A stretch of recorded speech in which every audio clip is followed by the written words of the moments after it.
Belgaum KMM Marathi न्यूजच्या इम्पॅक्टमुळे पिरणवाडी येथील सरकारी उर्दू कन्नड मराठी शाळेजवळील कचरा काढून स्वच्छता करण्यात आली। गेल्या अनेक दिवसांपासून पिरणवाडी या शाळेच्या भिंतीला लागूनच कचरा टाकून गलिच्छ निर्माण केले गेले होते। इतकेच नसून लागूनच असलेल्या गटारीमध्ये घाण पाणी साचून राहिल्याने दुर्गंधी फैलावली होती।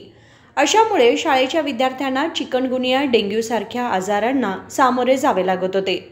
अशा शाळेजवळील दुरावस्था पाहून बेळगाव KMM मराठी न्यूज चॅनलच्या प्रतिनिधीने प्रशासनाला जाग आणण्यासाठी म्हणून विशेष रिपोर्ट केला। याची दखल घेत बेळगाव व्याप्तीतील पिरणवाडी पट्टण पंचायतीने तात्पुरता का होईना कचरा काढून त्यावर ब्लीचिंग पावडर मारून स्वच्छता केली आहे। महादेव पवार, KMM मराठी, बेळगाव।